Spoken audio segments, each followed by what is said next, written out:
everybody. Thanks a lot for joining today's panel on Edge Computing hosted by EthAum Partners and AnyLog. This is Pankaj Gupta, Managing Partner at EthAum Partners. Just to give you a brief overview, EthAum Partners is a deep tech accelerator based in Singapore. We have approximately 70 startups in our portfolio. All of these are AI, ML, blockchain, IoT, robotics, AR/VR kind of startups from different parts of the world, stages and sectors. We are fortunate enough to work with some really good organizations like AWS, Microsoft, Twilio, Rackspace, Ripe, Accenture, SAP, and so on and so forth. And we are very fortunate to work with these organizations, making sure that we are able to help our startups acquiring customers and expand in different geographies. Today's panel is going to be moderated by Moshe Shadmon, who is the CEO of AnyLog. And I'm sure that he has some fantastic questions for our diverse and very intelligent panelists from different parts of the world. Now, without further ado, I would request Moshe to do a brief overview of AnyLog so that you know what AnyLog is doing in terms of edge computing and how they are disrupting this sector. I hope you enjoy today's interesting, fantastic panel. And you are able to connect with the panelists and with Moshe from AnyLog after the event. And yeah, let's get started. Moshe. Hi everyone. I'm Moshe Shadmon from AnyLog. Very nice to meet you, and thanks for coming to the panel. AnyLog is a platform to manage IoT data, and what we are doing, we are transferring the cloud, the edge, into a virtual cloud. We are enabling companies to host their data at the edge, but treat the data in exactly the same way as if it is being hosted and maintained in the cloud. That means that companies do not need to move data to the cloud.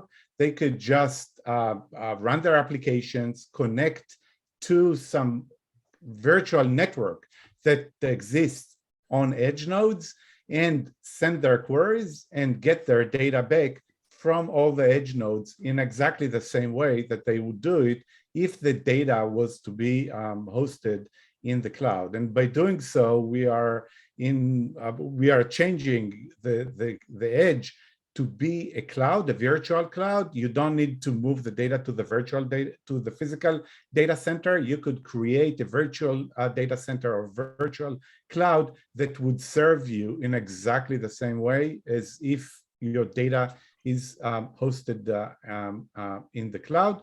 And on top of it, we could show that performance and scaling is much better than the performance and scaling characteristics that you would get in the cloud. And the reason is there is so much compute power at the edge, and AnyLog technology enables to leverage all this edge compute power to support your data and to provide the storage and CPU that is needed to manage the largest data sets right there on the edge without moving the data to the cloud. So that's kind of a short overview of what we do. And maybe without further ado, I'll go and we'll start the discussion with the panel. Moshe, don't forget, we need to introduce the panelists. So may I request probably André to introduce himself? Hi, I'm André Srinivasan with Redis. Been there about 4 years as a solutions architect. With Redis, I led our initiative around Redis at the Edge. We have a Redis Edge product. Also worked with the Linux Foundation EdgeX project to bring Redis as the data store, the data service for EdgeX, basically as a high-speed data store. And most recently been working with our hyperscaler partners and their telecom partners to figure out ways to reduce latency between where compute lives and where the data lives. So basically trying to further reduce latency of computing on data in whatever use case is imaginable.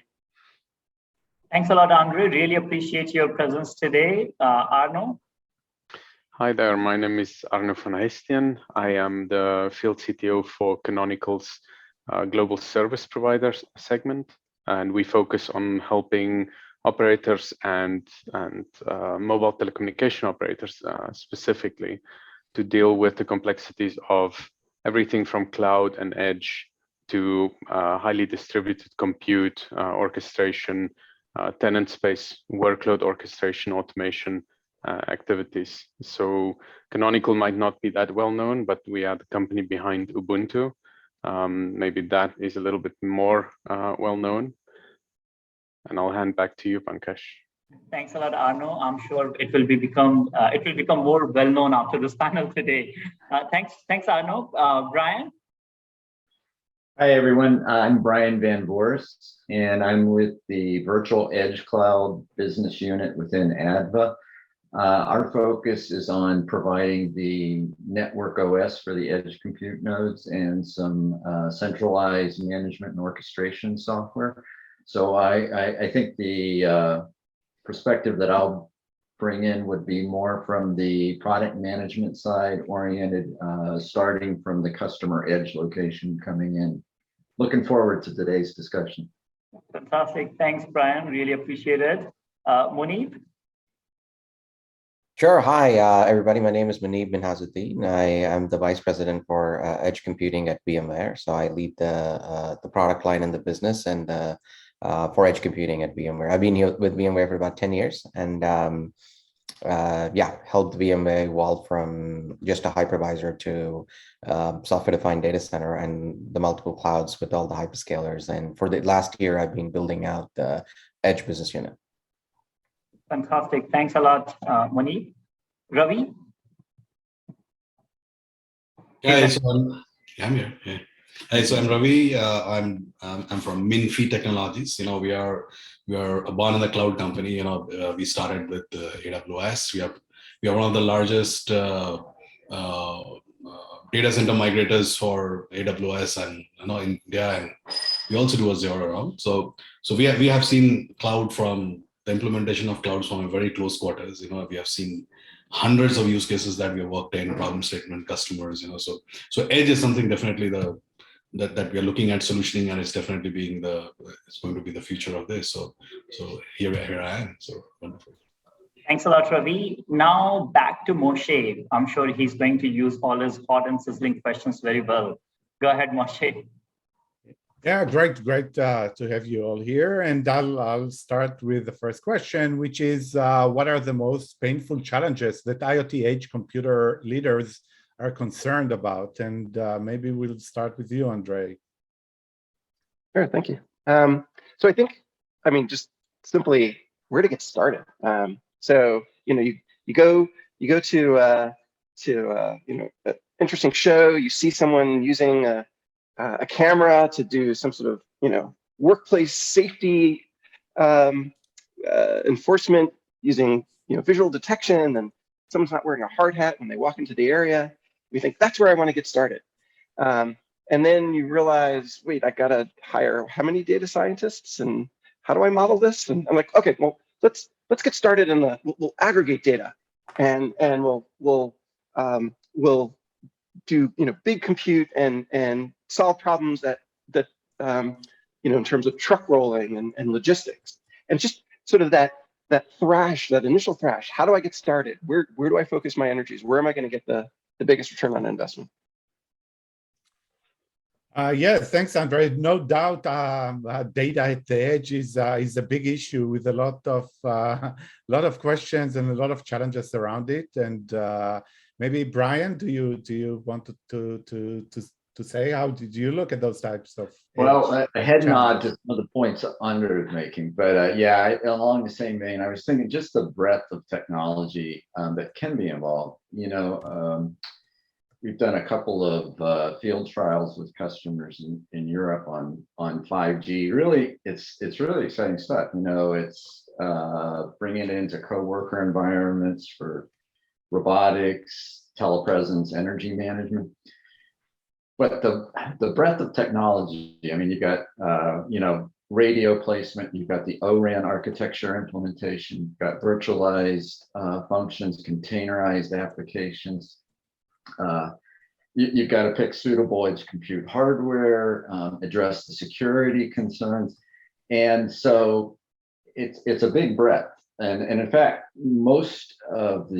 by far, most of the telcos we work with have already identified they are not developing this all internally. They're going to rely on partnerships and communities. So the breadth is a new challenge here. Yeah, so I think we all share it, that all technology, bringing everything together at the edge is a big issue. So Munib, how is VMware, or how do you look at those type of challenges? No, I think it's an interesting space. To be honest, I think I anticipate, edge to be the area of next decade of innovation, like cloud was in the last decade, right? So it's very early days of looking at convergence of multiple technologies coming together. But I guess the key that opens up is, I believe, understanding the operational technologies at the edge. I know we're generally tend to be very IT centric in bringing, compute, network storage, cloud capacity and, the big data and all the cool and networking and 5G to the edge. But I think if you actually want to understand what problems to solve, you have to understand what are the operational technology workloads that are going to be at the edge. And they actually follow a very different blueprint to what we think we already know. And it's just trying to understand that and trying to solve those processes. We believe is, emergence of almost a new type of edge native workload, which has very different attributes than what we had designed in the client server architecture or in the cloud native architecture. Very, very interesting. And Arno, what's maybe the canonical perspective on that? Yeah, sure. So I think Brian and Munib both touched on very important factors that we also see coming out in conversations with customers. I think one of the things we would like to highlight is that every customer team you speak to in terms of their use case for edge, it's interesting that they kind of lose sight almost of the fact that they are not unique or you're not alone within, let's say, a mobile operator or with that use case, right? And it all comes down to the TCO, right? TCO matters for everything, whether it's highly distributed compute, whether it's data center, whether it's rollout of your network, your radio network or something else, right? And for us, the ability to then manage in a consistent way tooling, automation, orchestration, security, lifecycle management aspects of edge and rolling that out with the right economics in mind. I think that's where we try to help customers really get to the right balance, because there are many considerations here. And just like the early days of cloud, you also see the ecosystems forming around IoT, the ecosystems around edge for things like Open RAN or 5G core with user plane function split out. All of those ecosystems have their own set of things that they care about, their own set of technical capabilities that they are posting and saying is the most important thing. Yet the operators deploying all of these different things together need to care about, can I do this consistently? Is this a multi-tenant environment or is it a specific use case environment? And then obviously the economics of rolling out those type of environments become extremely painful when you do it incorrectly or when you do them silo per silo, right? Yeah, thanks, Arno. And yeah, we see it all the time. Companies need to shoehorn their solutions, their technology, but they don't talk. And the edge is not an easy platform. It doesn't have the services that the cloud is able to offer. So that's really a challenge. And Ravi, what's your take here? Yeah, so definitely it's something that that's the future. The challenges. Let's see, there are challenges which the public cloud did solve. In terms of availability or global reach and all. So now when the ask is that the data center has to come closest to as possible closest to the location. There are always compliance sets that needs to be followed. When you're actually handling data, especially Europe, you have GDPR, or in the US you have specific compliance rules that needs to be followed. So how do you ensure that you follow those compliances? How do you ensure that your data is secure? Is there any kind of because obviously these edge locations are intermediary locations, right? Before the data actually reaches the the main region where you want to store the data into. Okay, so security, I think, is one of the bigger challenges. And other stuff that I understand, like especially when they're global companies, and if they're implementing something on the edge, the availability of that edge across the globe currently, I mean, of course, it's going to improve by the year, on and on. It's going to get better as we move ahead, but as of now, I feel that the current challenge is that the availability of those edge locations are still very limited, and you actually need to be, I mean, if you're not on one of the bigger clouds, it will become more difficult for you to kind of use those facilities. So it can become a larger project since it is not available down to the lowest local most data center that can work on it. So yeah. Yeah, thanks, Ravi. So we look at the challenges. Let's look at the other side and ask what are the innovations in edge computing that you are most excited about? And maybe Ravi, since you ended with challenges, maybe you could continue right there to the innovations that make you excited. Oh, a lot of them, and especially being an infra company, I really get excited because eventually any kind of solution you do, you really need the infra to work on it, and I'm seeing whether it's AWS or Azure or GCP, they have a very focused agenda, and they have a very focused development path towards bringing on the edge. For example, AWS is already at your doorstep, with their services like Outpost. Okay, they have the next to the doorstep. You get into wavelength zone, which is at your ISP level. You get a little further, it is your local zones, and then you reach the region, and then the global region, right? So right from your doorstep to having a global infrastructure, you have all the options available for you. So it's more or less you're ready. You're ready in terms of launching or solutioning around the edge compute. So I'm very excited because the most difficult part every time was the infra thing, which they have just simplified it and made it so accessible to all. Everyone can now solution around it. Thanks, Ravi. André, do you want to take it from here and share your thoughts? Yes, thank you. Yeah, actually, I'll riff a little bit on where Ravi started.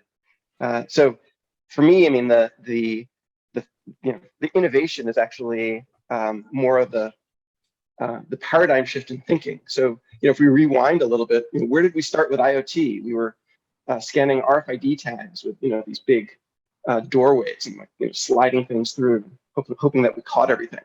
And then we were trying to cram compute into little tiny devices so we could retrofit in manufacturing plants. And kind of kept scaling up from there. And now it's not unreasonable to say, I need hyperscaler amounts of compute to solve my edge compute or IoT problems. I'm willing to create these tiers of data, some of which continues to live on-prem, but others I start squirting out to the cloud for larger compute. So yeah, it's this change in thinking about how we approach edge compute, how we approach IoT, and then by extension, the breadth of problems that this opens us up to solve. Yeah, and we I mean, personally, I think that data is one of how to manage data at the edge is one of the biggest challenges, because I mean, we all know that even simple problems when you have a lot of data becomes very, very complicated. And here, not only we have a lot of data, the data is not in one location, which makes it even more challenging. So Munib, maybe you could add your insight. Yeah, I think the data problem is, I think about this in the form factor of the innovation that needs to happen. I kind of alluded in my last question about almost these edge native applications. We've designed applications, and I probably a little contradicting to what Ravi and Andres said is because in the panel we'd all have to have different opinions, right? I call the notion of we've designed everything for compute historically. We've said, hey, here's compute, client server architecture, or even mainframe, centralized. I'm going to have all access to that. Client server, here's a server with the bulk of compute, and then clients access it. Cloud native architecture, here's supercompute in hyperscalers that I'm going to access. Now, as we've all been talking about, it's highly distributed compute, right? So our design principles have been around compute, and then once we find a pool of compute, we network to it, we put storage next to it, and that's how we've designed everything. What is different here, and then public clouds was about ephemeral compute. I can grow and shrink compute as necessary. It's cool. At the edge, I believe it's about ephemeral data. Data will grow and shrink at a rapid pace based on what type of actions are happening. Now it's in a factory floor, on a retail, et cetera. So I believe the area of innovation that we have to think about is this new type of workload that's designed around ephemeral data, where data grows and shrinks, and how do we deal with data in real time and produce outcomes in real time. And that aspect of real time is super important because matter of seconds is where you could lose millions of dollars of quality product in quality inspection if you don't react fast enough. So all of those become a very important thing. So I don't believe it's a solutioning with existing products. I actually have commissioned 12 researchers in UC Berkeley, investigating what I call ephemeral data and edge native. So VMware and Intel have jointly funded a research lab with 12 researchers in UC Berkeley, investigating this new type of workload, edge native applications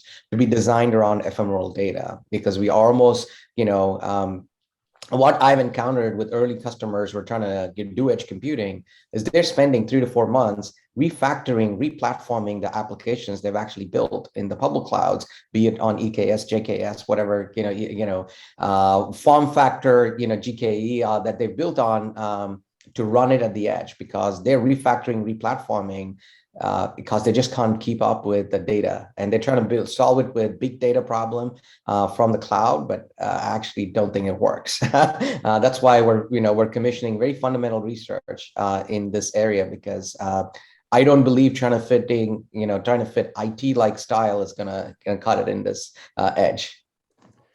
You're touching a very, very interesting point, where if you look at what's being edge versus the cloud from a little bit to high level, what you would find, and I think that's what we are saying, it's multiple software stacks and different that you have to build, manage, and scale, which adds a layer of complexity, which is no doubt a challenge and requires lots and lots of resources from companies.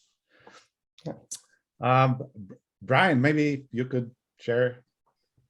Well, from our experience, a lot of the innovations come from the aspect of the customer edge is now made up of shared applications from the enterprise user and from the telco or the service provider. And so you've got this, so you've got a new world, at least for a lot of our customers, because for one thing, they're running their trusted workloads, and now the end customers untrusted workloads. So it brings up a lot of security considerations. The enterprise applications tend to be much more dynamic. So now you got this element of dynamicism, hybrid service chaining. Some of the networking functions are virtualized, customer workloads are containerized. And that's all occurring out at that location where the enterprise customer also wants this ability to spin up new nodes, new containerized environments with their choice of container orchestration engine. So it's a much more dynamic space, and it's a shared space in many cases out at the edge. So that's driving a lot of innovation. Thanks, Brian. And Arno? I would like to, how did one of the guests say it, riff off the comments that were just made. I think it is indeed, depending on the customers we speak to, some have already made that switch and started talking about multi-tenancy or the ability to host trusted and untrusted workloads on the same compute pools. Obviously, from a Canonical perspective, we focus all the way to IoT, edge, and devices, so embedded devices, embedded software. So for us, it's very much a consistency in tooling and automation story when we speak to customers here, right? We see obviously a lot of investment and innovation in the ecosystem, the edge ecosystem for IoT and for other types of edge plays. And luckily, we think it'll go similarly to what happened in the OpenStack and the Kubernetes spaces over the last decade and a half, where a lot of great ideas came out in the beginning, but very soon you started seeing consolidation where you actually saw the projects that gained most traction were the ones that actually were the ones needed in that edge or in that space, right? So then you'll see focus on evolution of those projects and programs. If you look at CNCF in Kubernetes, there is a myriad of projects out there, a lot of great ideas. But what do you need to run a Kubernetes cluster today, right? A handful of projects. So we'll see that consolidation happening on the substrate layer. So on how do you host something? And then we'll obviously have companies like Canonical and VMware and others focus on things like security. Canonical is heavily focused on the ability for you to have a very well-defined strategy for your scaling needs, right? So obviously distributed compute makes the operational side of this and the TCO side of this very important. You don't do truck rolls to compute pools. You actually manage that remotely, and you don't manage it with humans interacting with 1,000 edge pods to get a substrate up. You have elasticity and auto self-healing capabilities built into your tooling. So for us, there is very much a place where Canonical focuses our R&D and effort in the tooling and automation aspect, so that you can consume more open source technologies in a secure way, in a repeatable way, so you can stand up your edge. And I think once we start having customers make that click of that this is not only an IoT compute pool, but that IoT compute pool will also be used for things like NVIDIA's Aerial for 5G radio in Factory 4.0 use cases, or FPGA type use cases where things like Xilinx field programmable logic units get used. The ability to handle all of the complexity that hardware brings in your edge pool, that's really where the software and automation and the lifecycle management aspects kick in at scale. And I think that will grow in the coming years. Thanks, Arno. So from here, maybe we'll try once we are from thinking about innovations, let's try to predict the future and to try to guess how do you see. So the question is, how do you see the space evolve in the next 5 years? And Brian, let's take your thoughts about that. It is the end of single function appliance thinking. You know, we're working with some very large enterprises, national chains, and they're trying to diversify their supply chain. You know, the efforts over everything we've gone through over the last couple of years have just driven home that they need to disaggregate applications from specific hardware. They want to be able to pick the best of breed in terms of whether they're running 4G, 5G, large applications, small applications, whether their applications need hardware acceleration or benefit from that. So there's the edge is really finalizing that push to the end of single function appliances from the enterprise side, but also from the service provider side. There's a huge growth forecasted to take place on the telco edge, but the reality is that the telcos have been populating that customer edge location quietly for the last couple of years, and embedding those compute platforms already to run virtualized versions of the network functions. So the edge is being built out much more rapidly than I think a lot of people realize, and it's all converging the same point. Single function goes away. So you see the telcos taking a bigger role in the future here.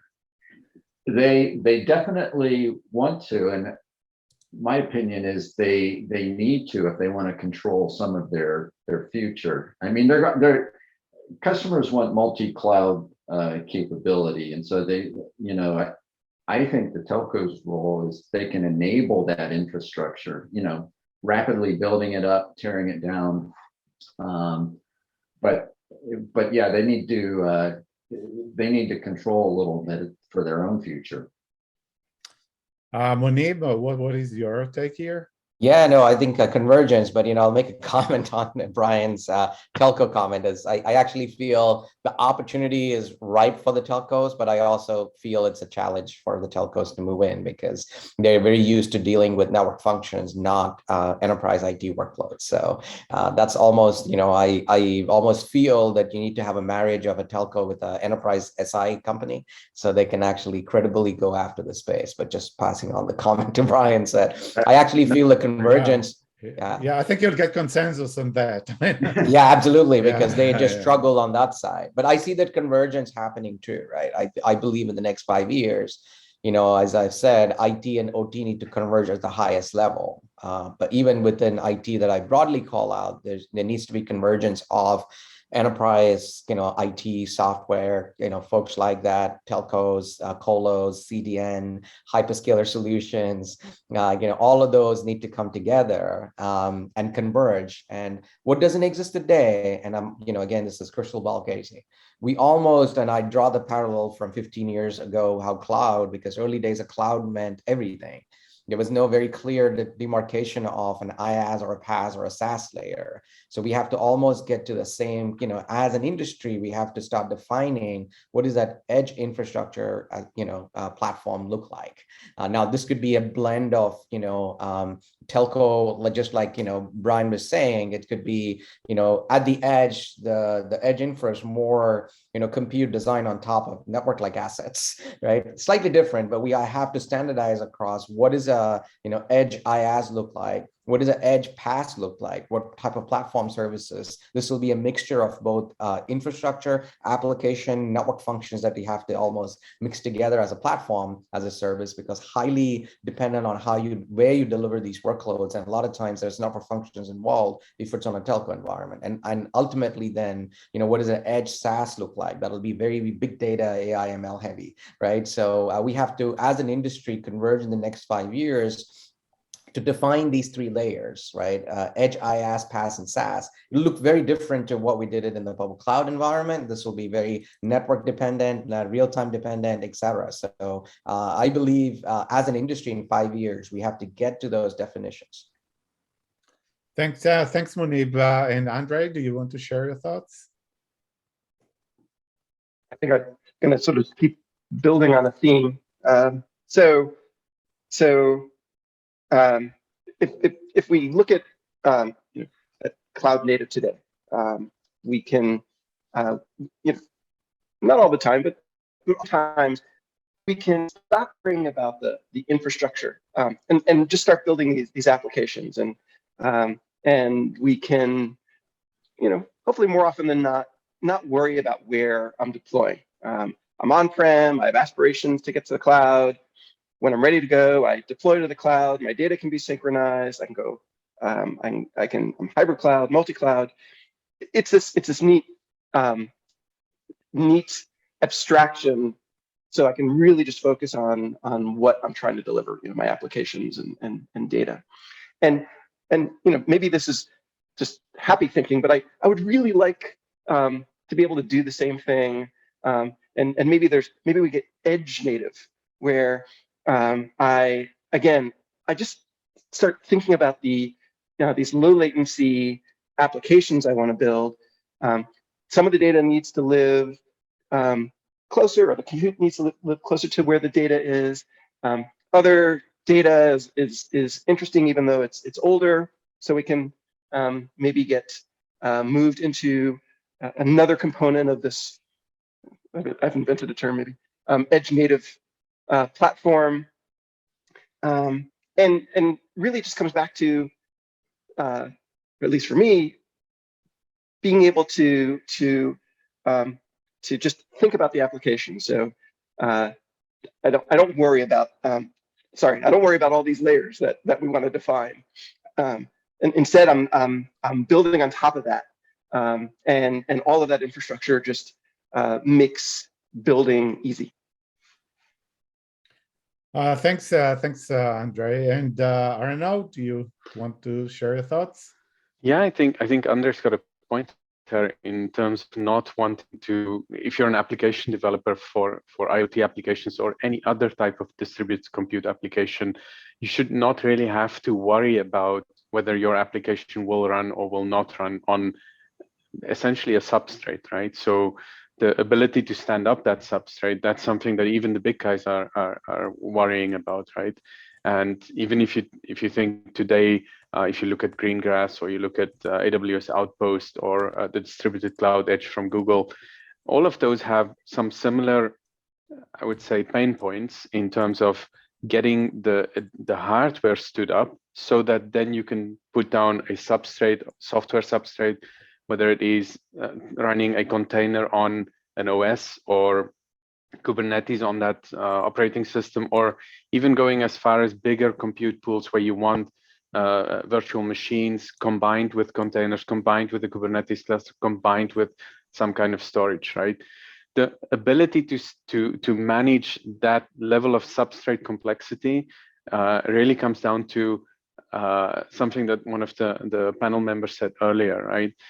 If you look purely at the telco space where I'm focused, telcos are traditionalists, right? They have big organizations. They're used to doing things in a very, I would say, they evolve slower than the rest in terms of making decisions based on rationale and specifications and things that they understand in the same way they've been doing for a while, right?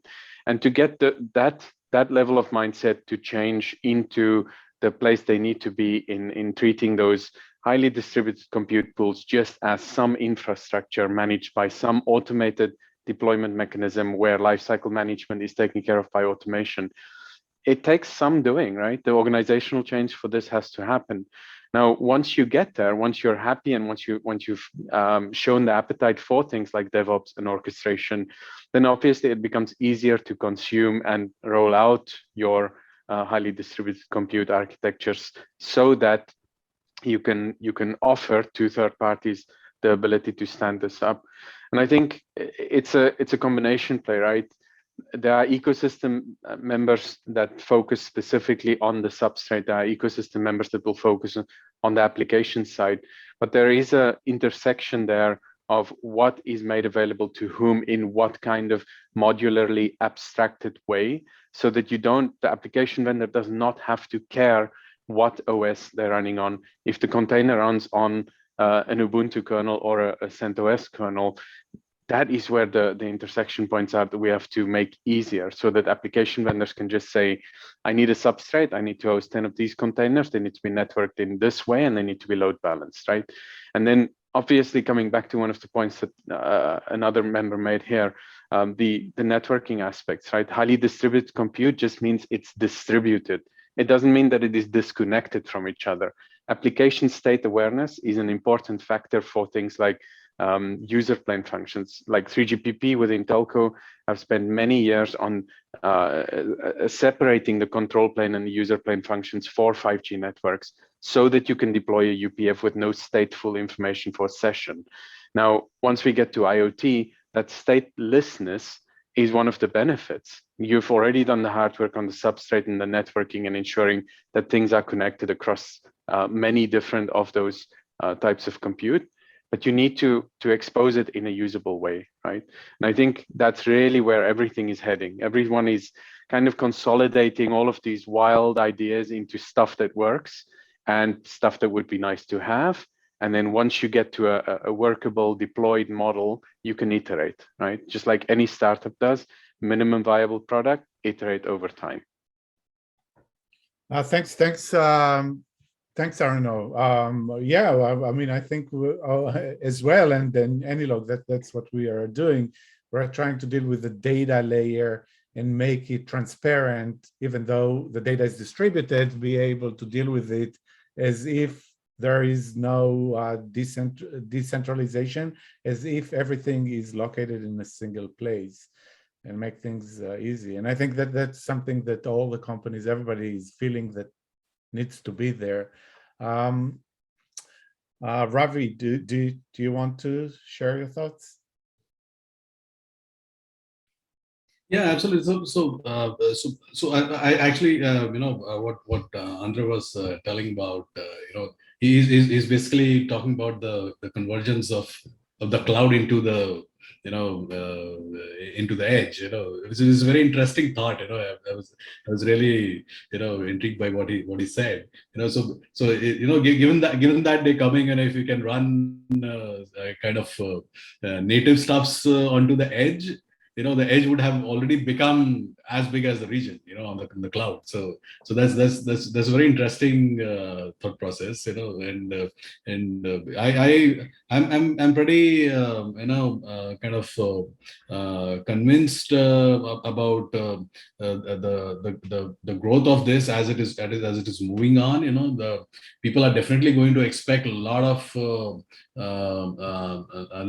stuff happening at a much faster pace. I think that is the last avenue to be resolved. Like about 10 years ago, one of my gurus, that I used to discuss a lot about technology, was saying, Ravi, everything has to become minimalistic. So like you can't make anything smaller than Twitter. Okay, that's as small. It's just 120 characters. Unless Neuralink picks up, so you don't even have to type that. So let's see what's the feature around that. But then that's where we are reaching. We are reaching home. So I'm it's not far. Maybe in my lifetime I would see that I have the edge sitting in my. There was discussion around Wi-Fi, so we have the edge sitting over there. So that's a very interesting time that's going to come. Thanks, Ravi. So the next questions is about the thoughts on how important a role AI and ML will play in the disruption of edge computing space. And so maybe Arno, maybe that's you could continue and share your ideas on that on the role here. Yeah, sure. So, I mean, if you just think about the continued acceleration and the advances being made in machine learning, it's inevitable, right? AI will start impacting and improving edge-based services and use cases. It's for all industries. It's not IoT specific. It's not edge specific. It's not telco specific. It will happen everywhere, and it is already happening. Whether we understand it, whether we like it, whether we are comfortable with the fact that a decision process that was essentially a decision made by a machine based off of knowledge that it learned from in the past will impact your use case. This is inevitable, right? So we see a lot of devices connected when we work with customers to put down edge, right? Put down highly distributed compute. We always focus on the automation. How do you stand these things up? How do you add to it? How do you scale it? What do you need in addition when use case 2, 3, and 5 comes down the line?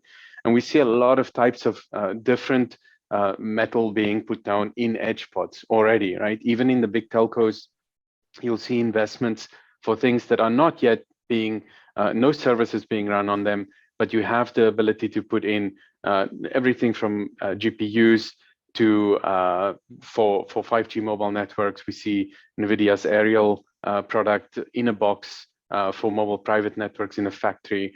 We see a lot of FPGA and SmartNIC type hardware being put into those kind of edge pods. And there is good drivers for this. There are use cases coming that we will not yet understand, but the ability to stand that metal up, to make it part of the pool of resources that you can then make available to your application or to your third party, that is wonderful, right? If we think about highly distributed compute, everyone thinks of customer deploying highly distributed compute to do a use case that will generate some revenue. But what if we think about edge, this distributed compute, in the sense of, what if you could, as an operator, with all of your 10,000 edge pods, slice out some GPUs, some FPGA, some SmartLink, some CPU power, and some disk across 1,000 of those edge pods, and sell it as an API to a third party that wants to do augmented reality gaming at the edge, right? That kind of construct only really becomes available to you when you have the ability to address that infrastructure pool as an API. Say that you can just tell an API that you want something, you want some kind of computational power to do something interesting with. And then how AI and ML will play in on this, we see even in the hardware coming out of NVIDIA with their Aerial project, and I speak of this quite frequently because we're helping to enable the first deployments of those, that whole ability to have DPU, CPU, GPU computation in a single form factor with some SmartNIC acceleration, and then run video streaming processing right there at the edge without any need to stream data elsewhere or do anything special with that case. That's really going to become one of the killer use cases when we talk about highly distributed compute. I don't know how the rest of the panel feels about AI and ML in this space. So Ravi, maybe you want to say your thoughts? Yeah, absolutely. So AI ML is definitely going to change. I mean, the question would have been in reverse, actually, that how would AI ML change because of the advent of edge, how we are going to compute faster, like the bottom line is low latency, that's all, that's what we are trying to discuss now, and there are many use cases which even today cannot run on the cloud because of the latency difference, and what I feel is that with edge coming in place, more and more, people are going to get, the solution architects are going to get more options to create what they actually want to do, and I feel like simpler, complex algos, like even self-driving cars, one of the most complex algos that you're writing in ML, even it will make an impact to even the performance of such kind of systems in place. And we should not forget metaverse. Metaverse is going to use it big time, and that's the next thing that we have always been looking at. So and that is one other ecosystem that's just around the corner. So a lot of people are already, a lot of startups are working on it. They need these fast computer stuff. So I see it's going to really burst. And another thought that runs in my mind is like a time very soon will come that the demand for edge and the compute at edge will be much larger than the main cloud itself. So they're going to have a tough time scaling down. Thanks, Ravi. Brian, your thoughts? Yeah, in our experience, AI ML has been huge. I know low latency is also one of the drivers for the edge, and so no dispute there. But our experience so far with deployments has been, it's been much more driven by AI ML. Applications targeted to vision processing and manufacturing environments, these computationally dense applications, and like Arno was saying, that has a big implication on the hardware going out for these edge compute platforms. And it also has an implication for the network OS running on these edge computes. And I'll give a couple of examples. We work with, one Asia Pac telco, and they sell smart services, to municipalities, to enterprises. So they position themselves as not just a managed network provider, but a managed smart service provider. So they're selling that, and that drives all the applications and the requirements out at that edge compute. And another customer in North America, they sell cloud space to the enterprise and the factories, and so that they're not selling the managed smart applications or AI/ML applications, but their customers are launching them. And so incumbent on them still is to provide that compute platform, both from a hardware and a software standpoint, that enables the GPU acceleration or FPGA acceleration. So it's the common denominator across all of this is it's AI/ML applications driving it. Thanks, Brian. Munib? Yeah, look, I think I talked about the concept of ephemeral data in the past, right? I think that's really, the way we get down is through, AI/ML models. And I think what's key here is how we identify architectures where you can continue to train in the cloud, but do fast inferencing at the edge. And I think it's almost that, model that we have to design, because, obviously you're going to get immense amount of training the AI/ML models in the cloud, because you're not going to compete with that. However, you're going to get into this inferencing at the edge, which is like super important. So you have to start looking at type of technologies that let you inference. So first, there are the models themselves on machine learning and how fast you can pick them up and infer them, and then you actually almost have to put technology closer and closer to where the data is. And this is not about IoT. I actually we're investigating areas called computational storage, like where you have a whole bunch of memory, could be in SSDs or RAMs, where all of this IoT data is coming in, but even before it traverses out of that storage plane into a compute plane to be processed, even at the edge or anywhere close, can you actually start adding very lightweight computational capabilities on the storage itself. So, and all it stores is that inferencing model. So you're looking at a rapid pace of, events and triggers or raw data is coming, and all you're doing is comparing it with a hash table in this little small compute sitting on the memory itself to very quickly get to that inferencing model. So, fundamentally breaking out that architecture and having very distributed inferencing, whereas you might have centralized training for the AI/ML models, but then how small can you embed those inference models into? Could be devices, could be computational storage, could be all of that we have to get innovative in this area. And, we are working with partners on solving those inferences at the edge, however it needs to be, right? Yes. Thanks, Munib. And no doubt there is more and more demand to push more and more processing into the edge, and computational storage is no doubt one of the ways to deal with those problems. And obviously the amount of CPU and the amount of processing and the power that would be available at the edge is just growing. We're just seeing the start of it. André, what's your thoughts? Might have to be the naysayer on this one. So I agree that what Munib was talking about in terms of inferencing at the so you take advantage of your big compute in the cloud and create your model so you can inference at the edge.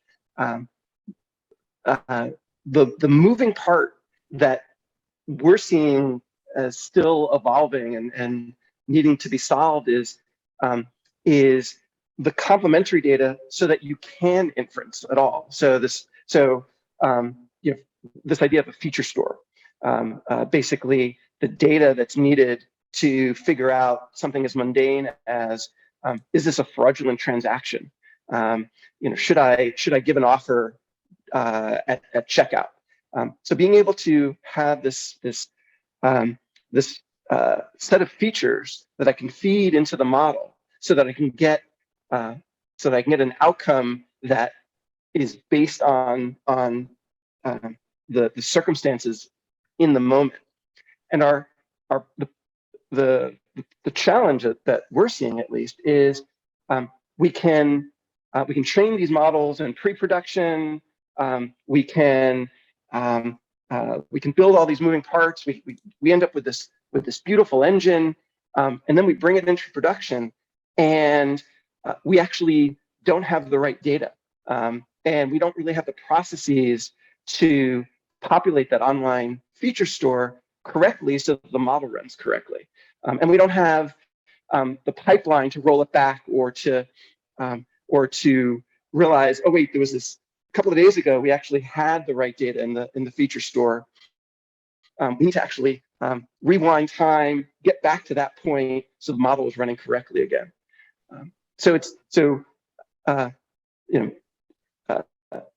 Yes, definitely see the opportunity around AI anywhere, but specifically at the edge. But MLOps has to catch up first before I'm believing that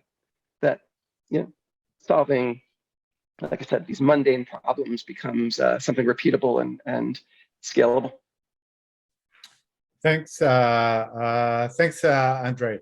So the next question is, what could be the biggest hurdles in adoption of the innovative solutions within this space?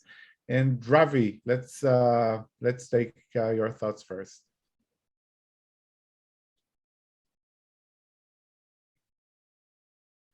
Ravi, I think you're muted. Yeah, I'm sorry. I was just looking for. Yeah, absolutely. So as of now, and I would say this is a very short-term disadvantage, but a hurdle, as we say, still people are not aware of solution. I mean, when I started cloud about 8 years ago, we were training everything, what is cloud, what is HA, and why it should be there. And that is the same situation is going to be there. Of course, it's going to be much easier to solve this time because people in general are aware of it, of the cloud, but then solution knowledge, where to use it, how to use it perfectly, what is the cost of using it, it may just explode if you do the wrong things over the edge, physically, if you see that there, again, the previous stuff I was saying, that the edge is not available globally, so spread across the globe so well as today. Okay, so of course it will improve in the future. So connecting remote location manufacturing units at remote location, especially in the part of Asia that I come from, India and all, so bringing them onto the edge again is pretty challenging. There'll be so many legacy systems that people have worked on.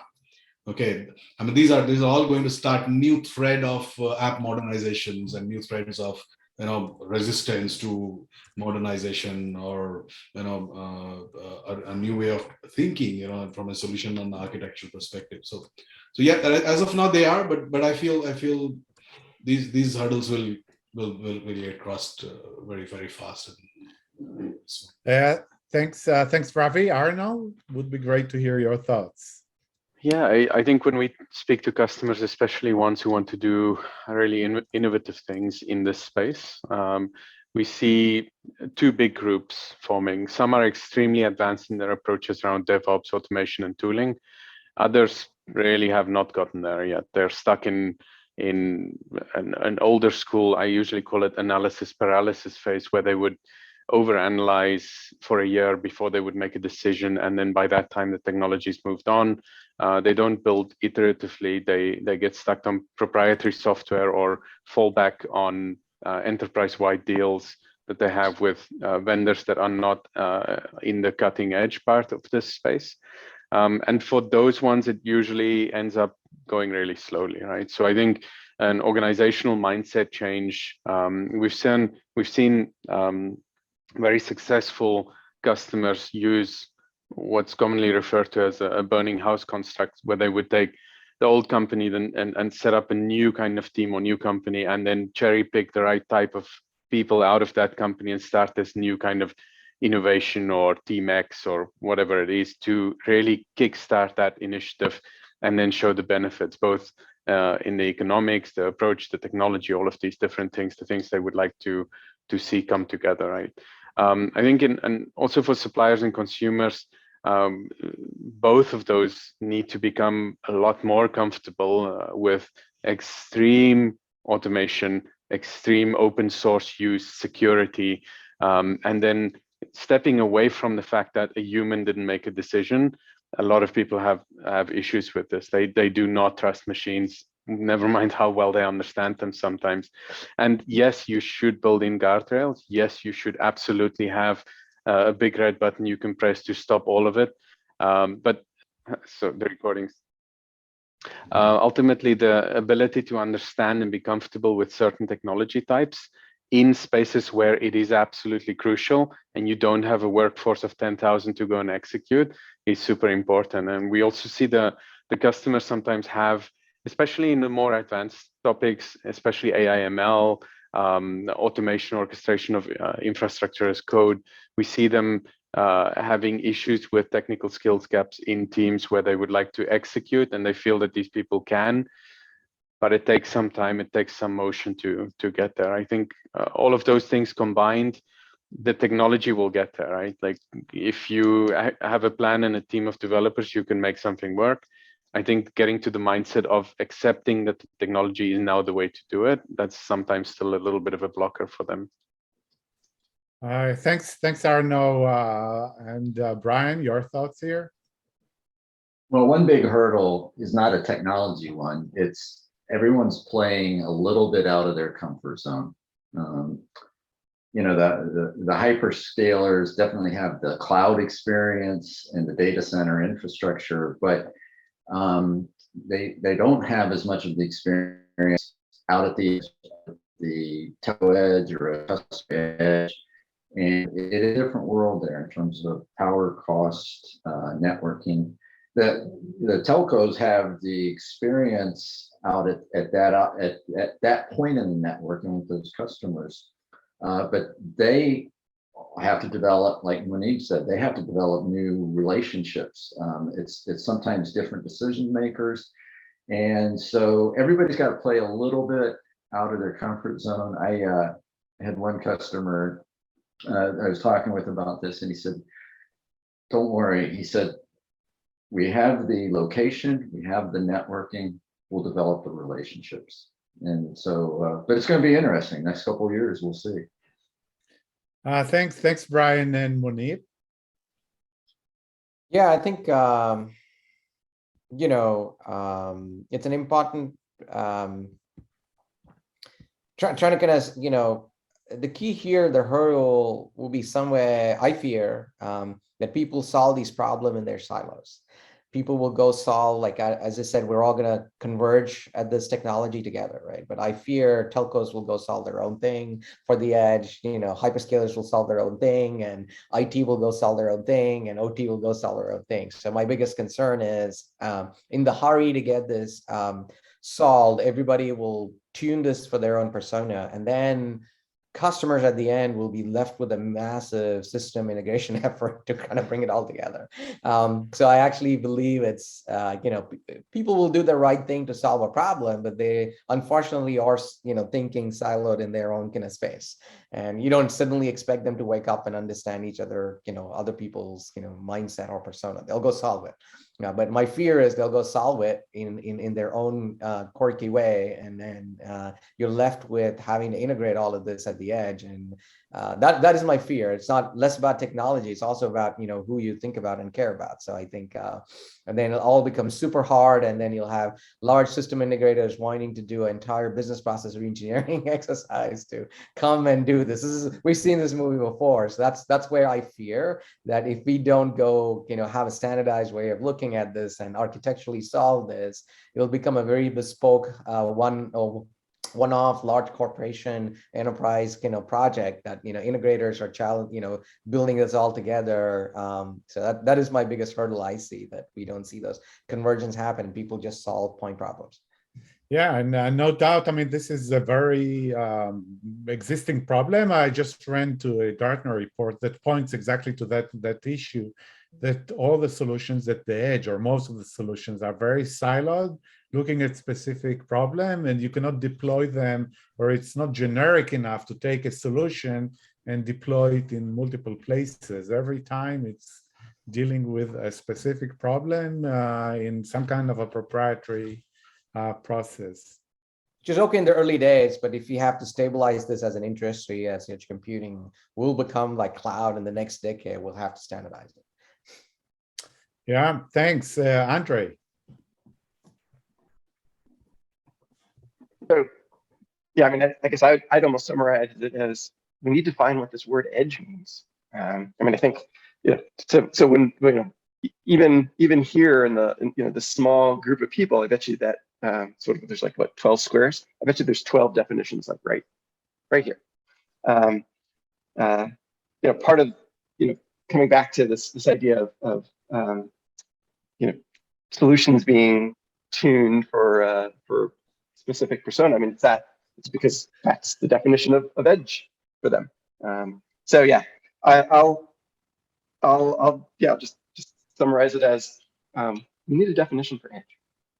Yeah, maybe that's a good way to conclude the discussion. I mean, we obviously could talk about that for hours and hours, but I think we're past the top of the hour. So yeah, so I think I want to say thank you for all the panelists, and thank you for all the people that participated here. It was a great discussion. I really enjoyed it. I think there is a lot that is being currently done at the edge, but maybe more to do, and a lot of challenges that all of us are dealing with from different perspectives. And we'll see. It's going to be a very, very interesting space, and very interesting to see how it's going to evolve. And I think that in a few years, we might see things that we don't even think about them right now. Pankaj, maybe I'll give you the opportunity to say the last few words. And again, thank you for the panelists. And no, thanks a lot, Moshe, for the fantastic moderation and a beginning of our friendship, our relationship. I would request that, hey, let's keep reconnecting every now and then. Let's keep talking about the new innovations, exciting things that are happening in this space, and let's see how we can collaborate in the future. So again, thanks a lot for joining today's session, and really appreciate your time, your insights, and let's keep talking. Okay.